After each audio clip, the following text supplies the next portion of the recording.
Hey, Bird fans. This is Steve Thate, and you're listening to Bird Fans Forever podcast. I've been a Bird fan since 1984 and will be forever. Go Birds!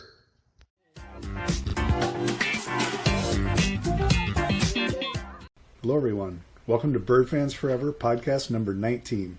Reminder to everyone, if you haven't already done so, to follow us on Twitter at Birds Fans Forever.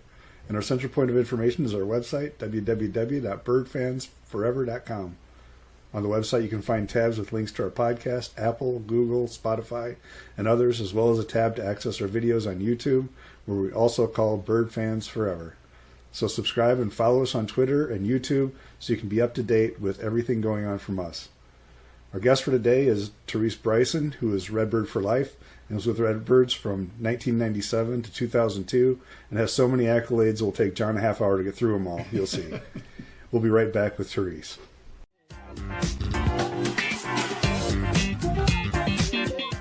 And welcome to Bird Fans Forever podcast. Our guest today is Terise Bryson, arguably the greatest scorer ever. Stick it, Doug, baby. So, he is 7th all-time leading scorer. He got his senior year stolen from him on a broken hand. Played one game. He is number 2 sophomore scorer ever at Illinois State. He's the number 2 junior scorer, all behind Doug. He is the Missouri Valley Conference Player of the Year. He is an All-American, honorable mention, and the 38 points against in the NIT game against Purdue, which we're going to talk about. Terise, thank you for being here. We love you, man. It was awesome watching you play, and this is going to be great talking to you. So we're going to get started with how we always do. How did you get to ISU? How was your recruiting process? I got to ISU. I was at Stephen Decatur as a junior, and we went to Memphis Steamboat Classic, and King Rice was recruiting me then. So, my senior year, me and King, he probably called me 3 or 4 times a day. It's like when I got in trouble in high school, they didn't send me to the office or tell my coach they called King Rice. So, King was calling me all the time. We got a relationship. It was like a big brother.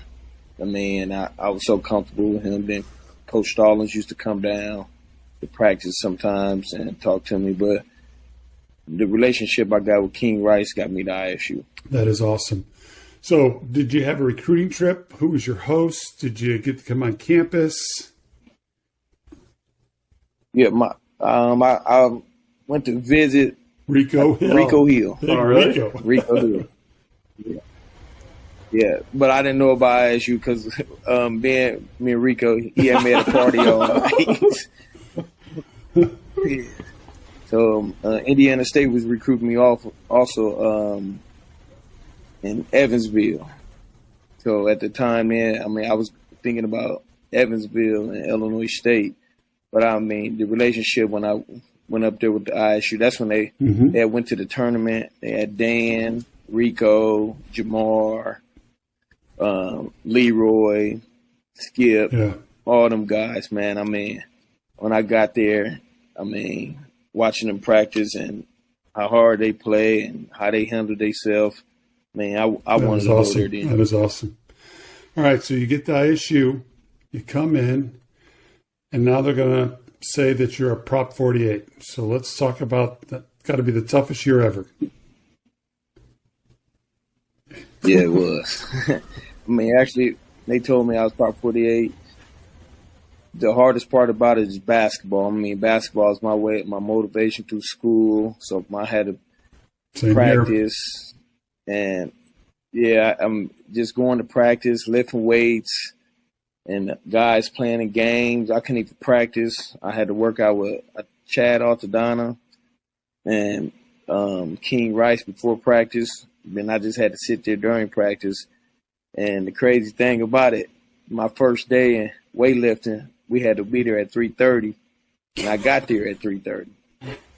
So I'm used to high school. You're supposed to be there at 3:30. You can come there at 3:29. So we got in the weight room, and I remember Coach Rice coming up to me was like, man, listen, you late. Like, huh? I'm late. I was like, I'm here at 3:30. He was like, no, you got to be here 15 minutes before. Well, he was like, 50 stairs. Like, what's 50 stairs? So I'm just thinking, okay, I just go out to the arena. So after we got done lifting weights, conditioning, he's like, you got to run your 50 stairs. So I'm thinking it's not nothing. But we go out there. I had to get in the middle of Redbird Arena and run all the way up to the top. And down. That's one. So I looked, and I see they bringing the cameras out there. I'm like, what y'all bringing the cameras for? So they was going to video record. I was like, y'all ain't going to be here. They like, by the time you get done, we be asleep. So it took me probably about 2.5, 3 hours. I was ready to go home then. I was ready to go home. So, I mean, the experience, my Prop 48 year, I think it helped me because I got to be in the gym. And actually, they was all seniors. I was only freshman. I mean, like Jamar and Rico was a junior. And Leroy ended up coming back, and Kyle was a junior.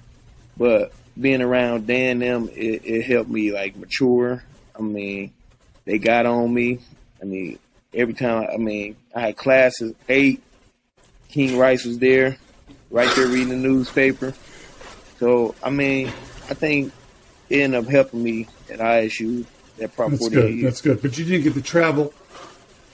You missed out on the NCAA, going to the NCAA tournament, right? At least as a freshman, you could have contributed, right? Especially your scoring. I get that, right? And I redshirted, been there. It is the tough thing to do. And, wow. So you're going through that. After that Prop 48 year, the next year, that Stallings was still there, right? That was his last year.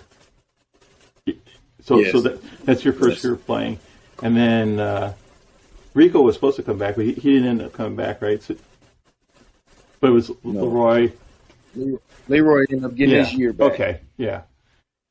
And you guys had a pretty decent. You were like 16 and 15, something like that. You guys start off pretty good. Tell us about tell us about that year. My second year.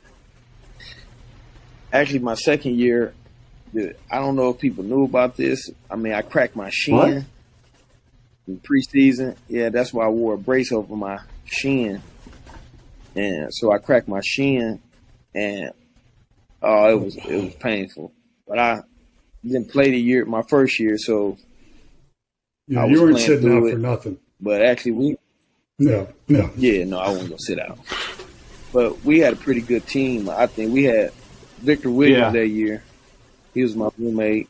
Murdoch had transferred in too, right? Kyle coming in. Yeah, Murdoch's transfer. I think he tore his ACL that year, I think.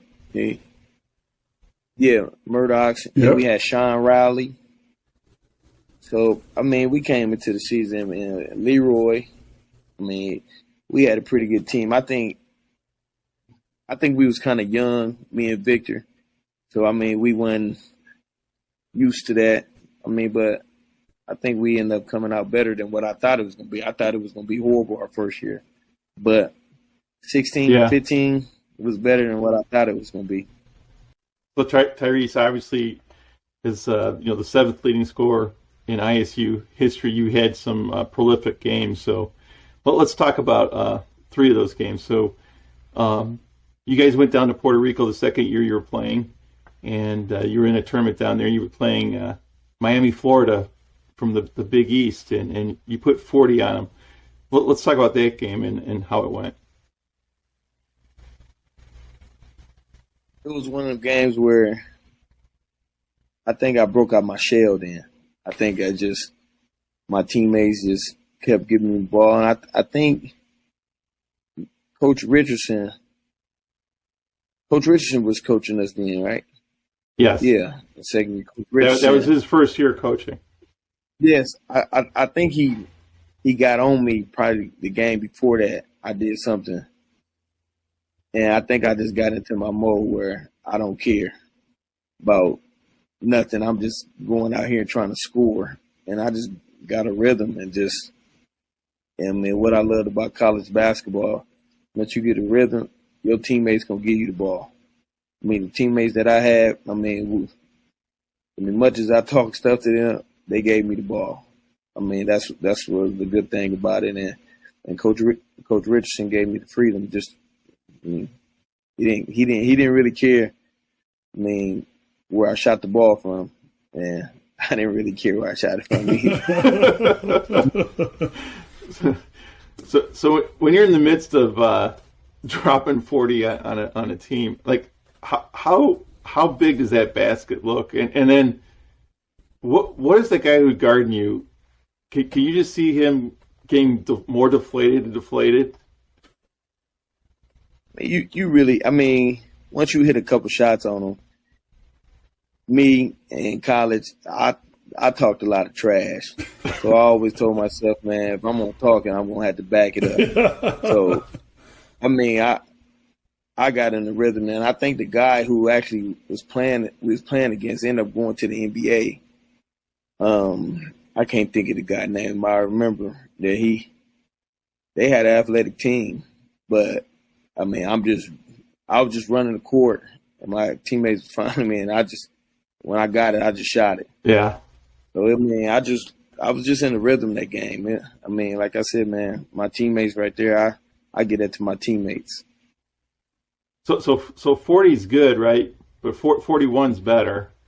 And you scored 41 against Central Michigan, and let's talk about that, and let's talk about who guarded you in that game.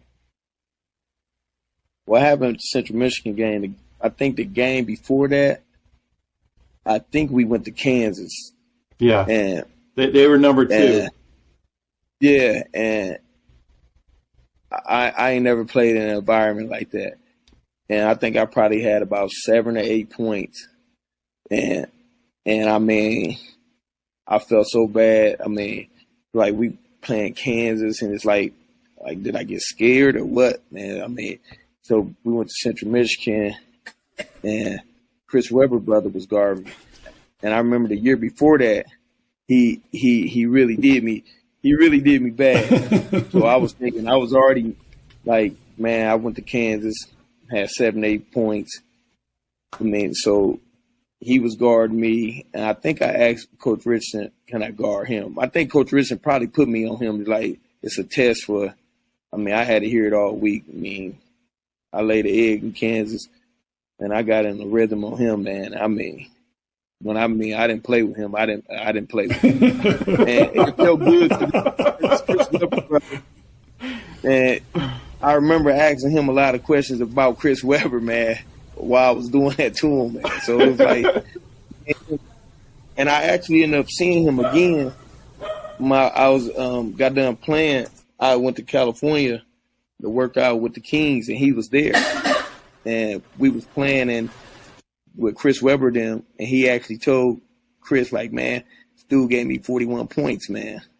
So me and him ended up meeting up after college down in Sacramento. He was down there with Chris Webber, man. But yeah, I mean, it wasn't nothing better than doing that to Chris Webber. Now you did notice that when you guys eventually went to Kansas, Coach Stallings wasn't anywhere to be found, right? Nope. They went there after he left. Well, yeah. He was gone to Vanderbilt, right? Yeah.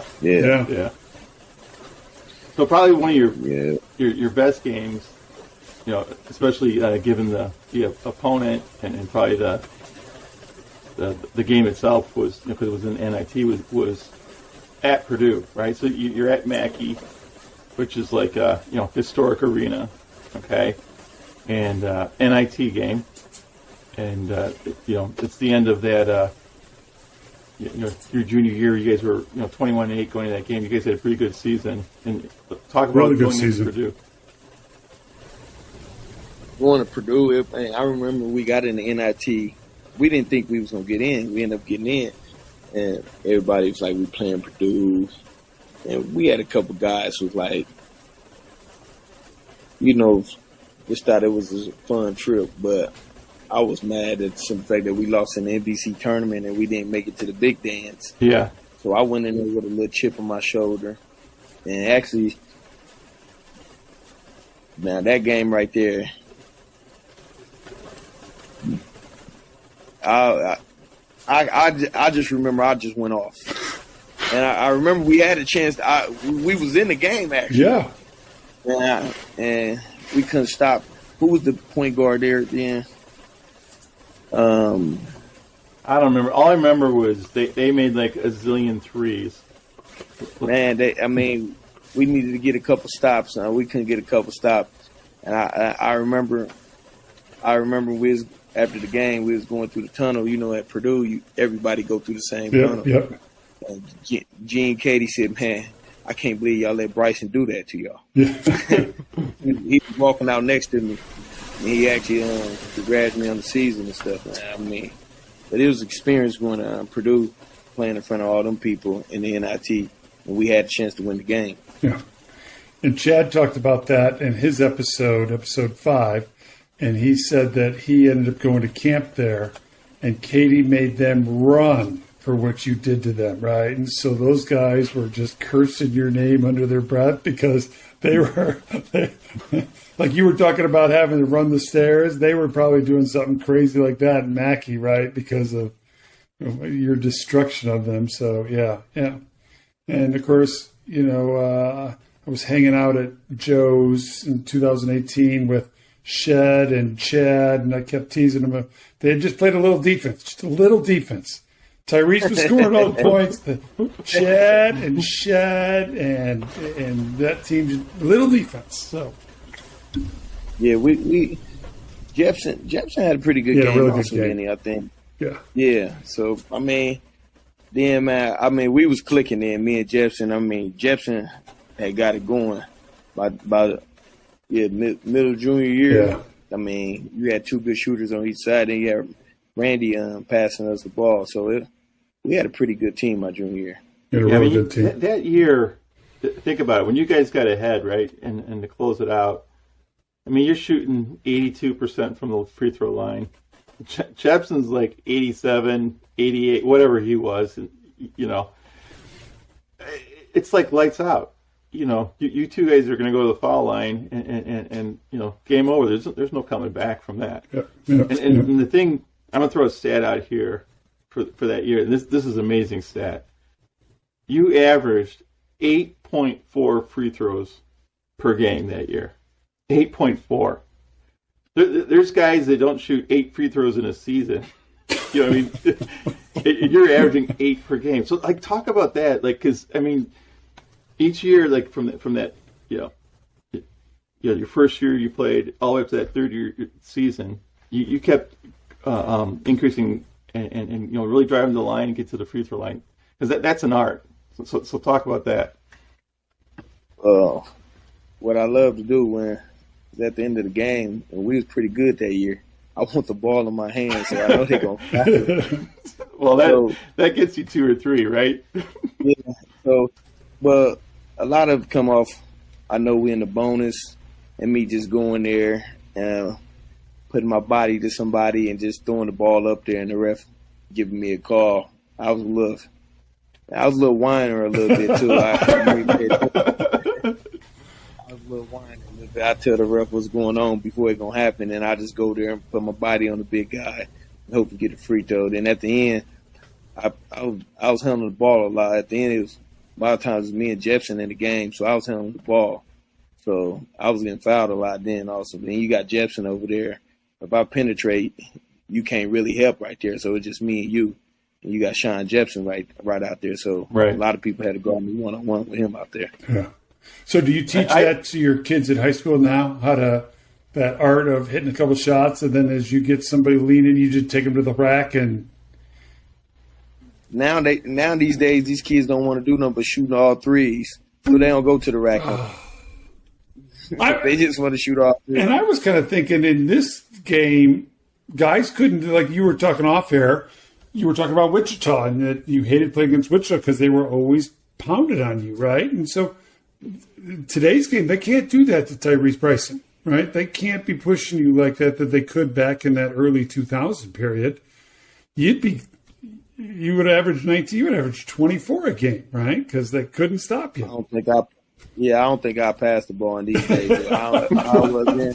I won't pass the ball. Yeah, so these days, man, these kids, they don't go to the basket like they used to. They see Steph Curry want to shoot the three and turn around like it's already going in. Back then, we was going to the basket. I mean, like I said, man, Wichita State, they'd hammer you back then. So, I mean, if you go whining to the refs, tell the ref what's going on, man, you'll get a foul here and there. But that's here and there, not like today's game, right? They get a little ticky-tacky, touchy fouls today, right? That's why everybody plays zone now. Yeah, everybody plays zone and make you shoot threes. Now these, I mean, back then, I mean, we was playing man-to-man. I mean, help defense. You can't guard nobody, you can't play. I mean, it's different now. These kids now, they expect to cherry pick, want to get a dunk. Nobody gonna play defense. You really gonna have to make these kids play defense these days. So, is that what you try to do as your coaching style today? And when you're coaching, it's all defense with me. Actually, my athletic director told me the other day, "Well, you be in college and high school and you didn't play no defense. Why you didn't play defense?" I said, "I don't know. I wish I would have played defense back then. I probably would have went somewhere." I actually think your game translates. Like back then, I think it translates well, because I mean you had unlimited range, okay, and they come out on you and you could go right around them, and they had to respect that 3-point shot, and then you had the ability to go around and penetrate. And you like to go to the basket, right? It sounds like what you're saying, Terise, is a lot of the kids don't like to go to the basket because it gets a little messy when you come into the big boy zone right down there, right? And I know you used to jump into the bigs, and which is an art form, right? Because once you learn how to jump into a big, you can just brutalize the bigs all day long, right? Because we're just dumb. But it also helped when you got somebody like Sean Jepson on your team. Yeah, you had a when you got somebody like Sean Jepson, then I had a Leroy down there, then I had LD Murdoch's down there, Sean Riley. So it really was kind of hard to like help. I mean, at the end of the game, like I said, it was me and Sean in there. Yeah. I mean, a lot of people helped off Randy, but when me and Sean was in there, you can't help. You're going to have to guard us straight up. So that's why I was getting a lot of my free throws. That's awesome. That's awesome. So after that NIT loss to Purdue, the next season, you guys were set up to have a great season.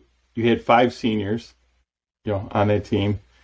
You had Greg Alexander was a freshman coming in, and Bobakar was transferring in. And we were just talking about this. I really thought going into that season, you guys were set up for sure for postseason, NIT. But I thought you guys were going to win the conference and go to the NCAA.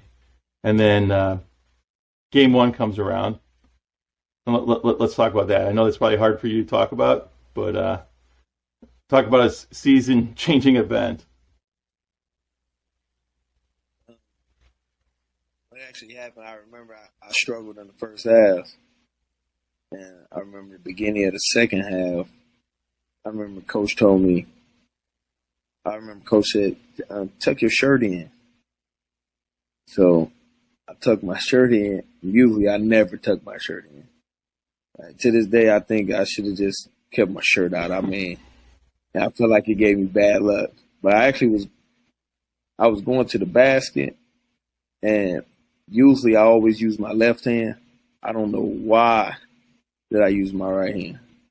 I went up, and actually I think he tried to take a charge, but I tried to go avoid him and go to the side. And I went over my right hand, but when I came down, I tried to brace myself. And when I fell, I'm thinking like, I mean, it didn't hurt, but it just felt like, what's wrong? It was something. So I got up and tried to shoot the free throw. And I was like, man, and I seen my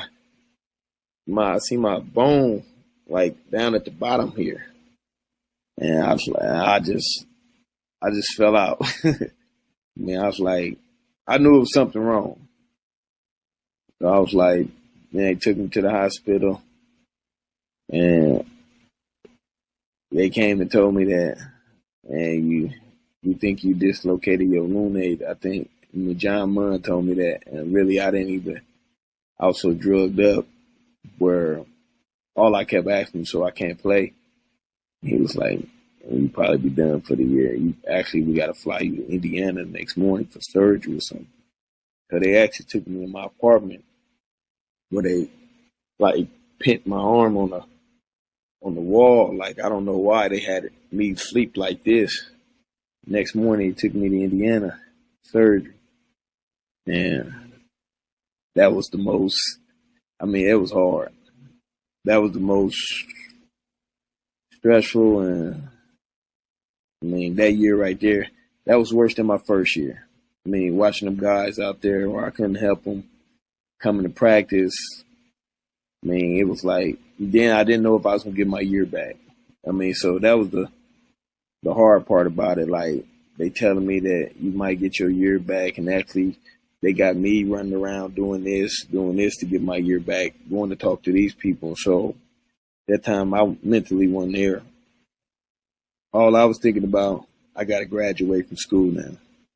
So, actually I got to graduate.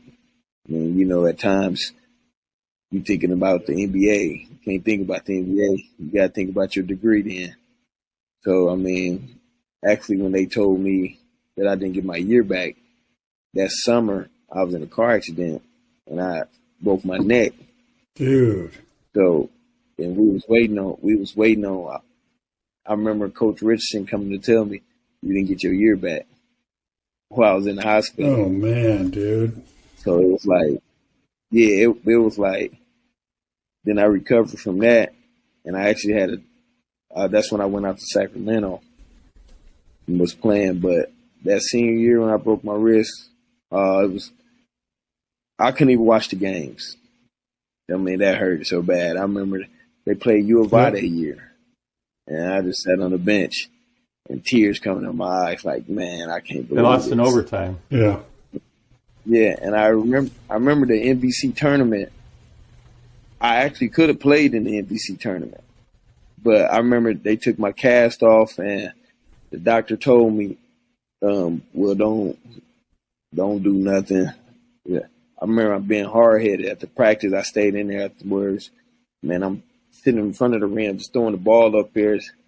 So I just kept doing it. And Jon Munn them leave before they, probably by a couple hours, I was shooting half court. So actually, I could have played in the NBC tournament, but Jon them told me that they thought I was going to get my year back.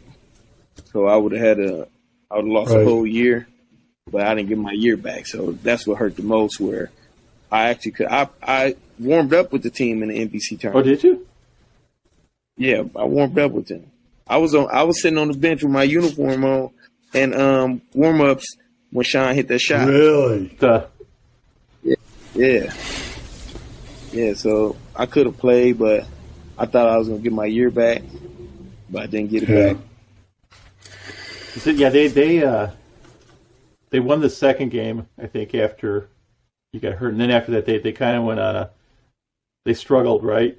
But they bounced back and they finished 17-14, and that's why I say, there was something there. There was a core with the rest of that team.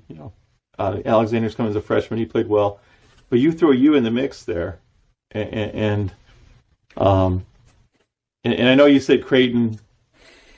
Yeah, so talk about too, yes, but so talk about guard Kyle Carver, right? Because you Culver or Carver, whatever. You talked about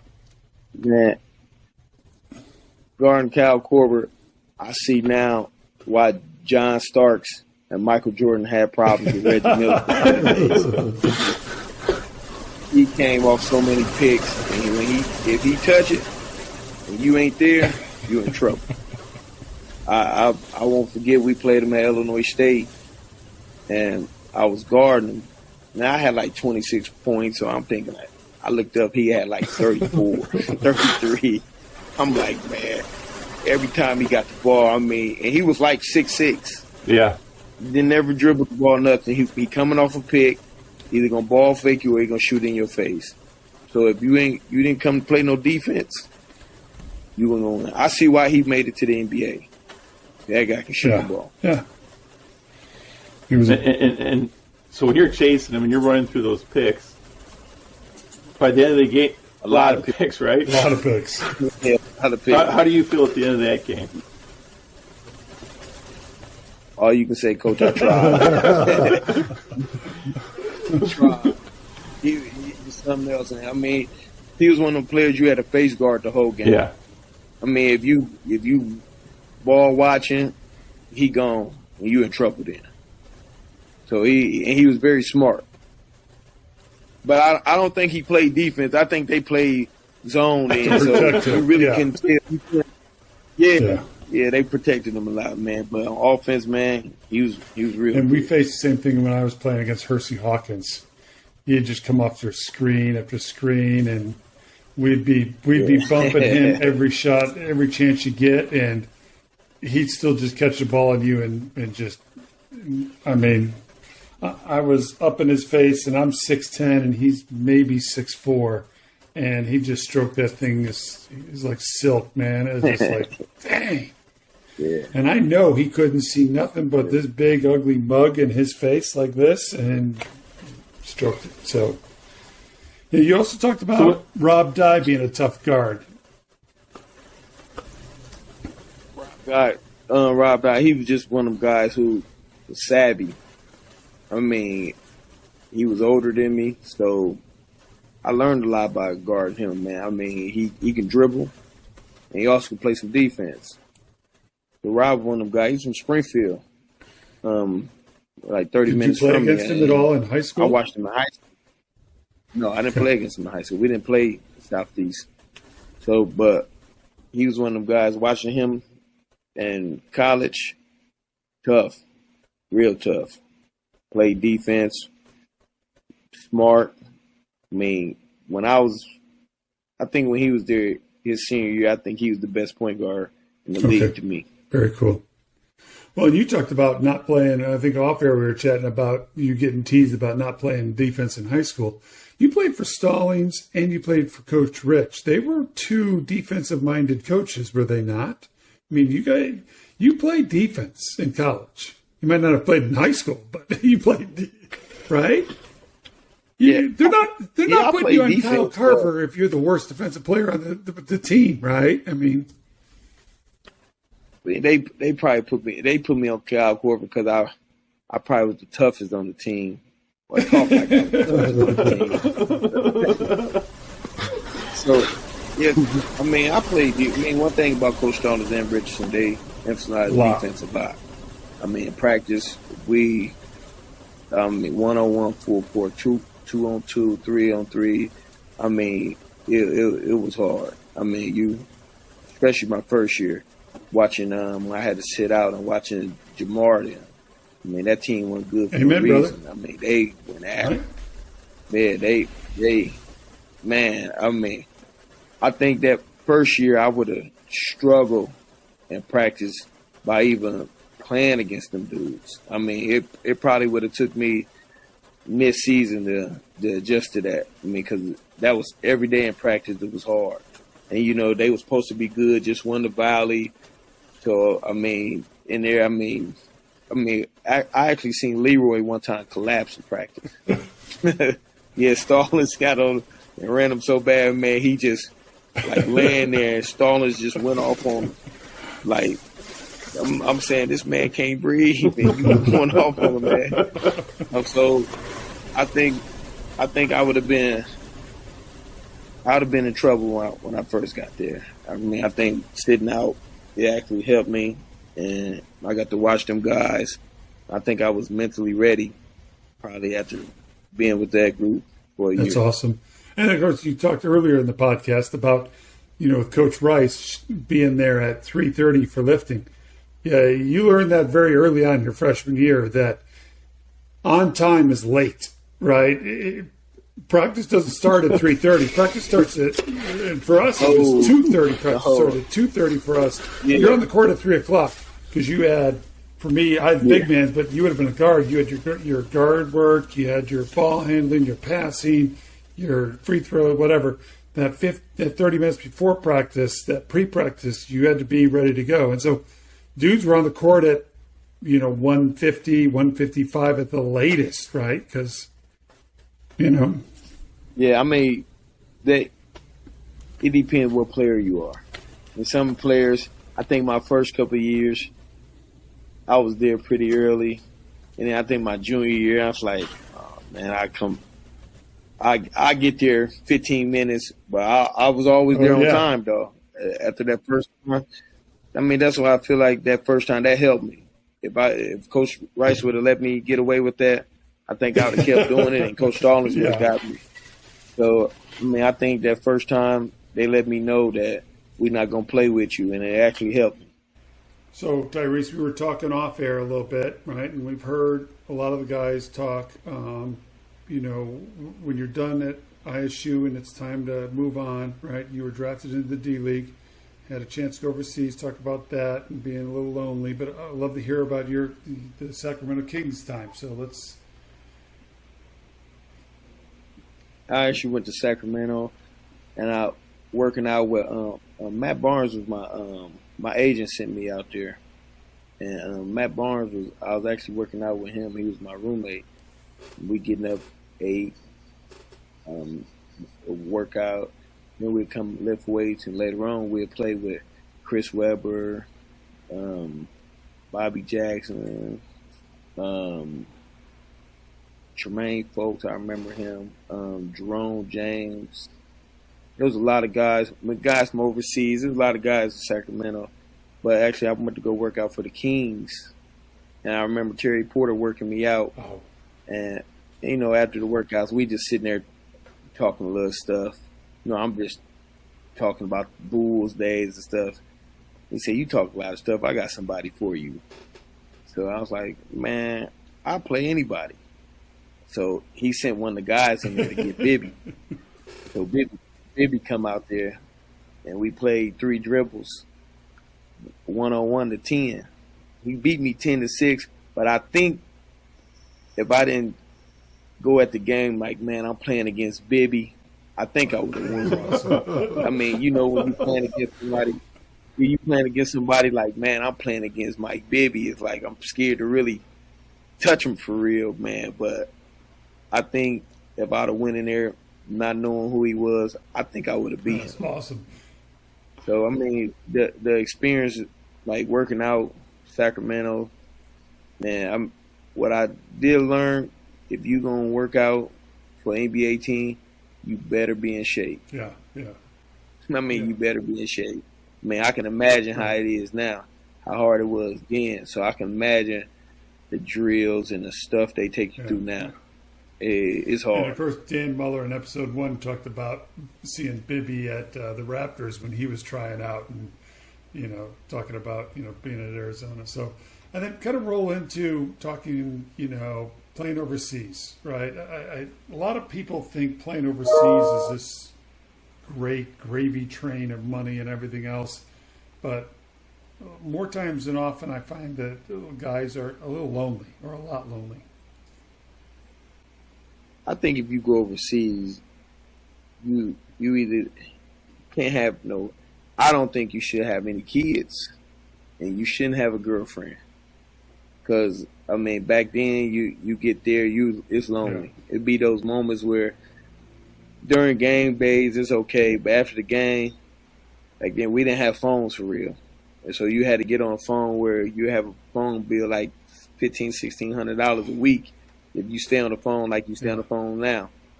So I advise you, if you go overseas, either take your family with you or don't have a girlfriend or kids, because it's hard. I mean, but if you like the experience and you like, I was a homebody. I mean, I was 35 minutes away from home in college, so being that far away from home, it was hard for me. All right, so you're now a coach. And so talk about some of the things that you had, you saw Coach Rich do, Coach Stallings do, and do you incorporate any of this into it? I mean, how about being on time, any of that stuff, or is it a whole new generation of players? And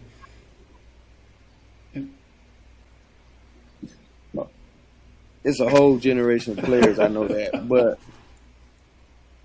I'm pretty hard on my boys. I mean, with like emphasize like being on time, going hard. Like I said, playing defense. I try to let them know the stuff that it took me to get to college. And let them know now it's not easy. If it was easy, everybody would do it. So I mean, you really got to push yourself to a point where it's not time to play the video games, all that. If you want to get to college, and most of you kids want to go Division I, you really got to push yourself. I mean, lifting weights, being in the gym. And what I learned about when I was in college, a lot of kids, when your coach sitting there watching you, you'll go hard. But if your coach turn around, you do the bare minimum. I noticed that by Coach Stallings. He never watched me. I mean, he never watched me like in practice and stuff. So, I mean, he told me one day, like, man, listen, when he was recruiting, he was like, now, when we conditioning, you always come in first and second when I'm here. But when I'm gone, you like fifth or sixth. Do it for yourself. Don't do it for me. And I try to tell our kids that right here, you don't need for me to open up the gym for you to get better. There's other gyms. Lift weights. I mean, some kids only go to the gym now if the coach open it up. Then the excuse be, well, coach don't open up the gym. You don't need me to open up the gym.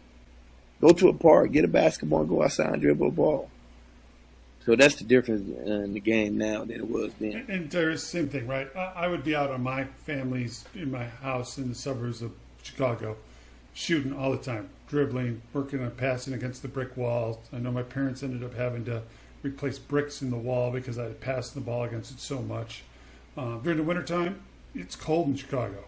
We, to get a boil water, put it in a bucket, and we'd put the ball in the bucket and switch the ball in and out of the bucket, right? I mean, that's how I shot free throws during the wintertime on my driveway with my dad would just stick the next ball in the bucket and pass me out a ball. And so yeah, I get that. So yeah, I was just curious, right? And so, all right. So Terise, here's where we wrap this up. This is our opportunity. This is your chance to, we'll ask any closing statements, anything you want to say before we wrap this up, big man. I just want to thank the ISU family for giving me an opportunity to play there, and guys who are still, college teammates that I'm still friends with now. I just want to thank everybody for the guys who still follow me and talk to me about the ISU days. You were awesome, man. I watched you play. I was back in Bloomington at that point. Very sad, right? And we do the alumni game, so I've got to meet you there, and it's been awesome getting to know you and, the guys you played with, Chad and Jepson and, all those guys. And so this is Bird Fan Forever. This is episode 18 with Terise Bryson, and we're going to wrap this up. Mr. Engineer, take us out.